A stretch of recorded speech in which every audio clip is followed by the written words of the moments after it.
புரிஞ்சுக்காம ஒரு கச்சேரிக்கு எந்த சவுண்டு கொடுத்தீங்களோ அதே மாதிரி கரகாட்ட கலையை கொஞ்சம் மதிச்சு நல்லா இருப்பீங்க.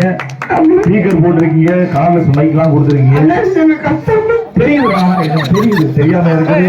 நல்ல பாடுகிறாரு. ஒற்ற சடையிலேன்னு ஒரு அற்புதமான பாட்டு பாடின ஒரு தம்பி பார்த்திபன். ஆமா, அதான் கரகாட்ட கலைஞர்கள் முதல்ல வந்து அவங்க மைக்கே நம்மலாம் தொண்டை தண்ணி வத்தி பாடிட்டு இருப்பாங்க. இனிமேலும் அப்படிலாம் வேண்டாம். நிறைய டெக்னாலஜிலாம் நிறைய வளர்ந்துருச்சு. நிறைய ஸ்பீக்கர்லாம் போட்டுருக்கீங்க. கொஞ்சம் அவங்களுக்கு சவுண்டு கொடுங்க, நல்லா இருப்பீங்க. அப்புறம் இந்த ஸ்பீக்கரை மறைச்சிக்கிறதுக்காக கொஞ்சம் சத்தம் இப்படி கொஞ்சம் விலக்கி விட்டீங்கன்னா சத்தம் கேட்கும், பாடுறது கொஞ்சம் ஈஸியா இருக்கு, நல்லா இருக்கும். அவங்கள சவுண்ட் வைக்கலாம். காலையில் ஸ்பீக்கர் பேஸ்ல தண்ணி ஊற்றிட்டு போயிடுவோம்.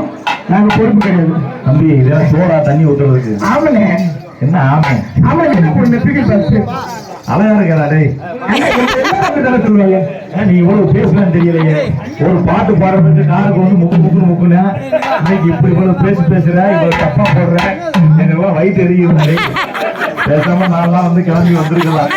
அப்படி போடுறது தப்பா, அருமையா தப்பாலாம் போடுறேன்.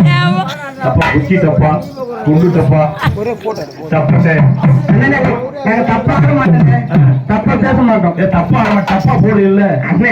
பல கோடி செலவு பண்ணி இருக்கிற படத்துல ஒரு லவ் சீன் இருக்கு, ஒரு பாட்டு சீன் இருக்குது, ஒரு கெட்டப்பாட்டு சீன் கூட இருக்குது, ஒரு கரகாட்டம் இதுல கொஞ்சம் இருக்காங்க.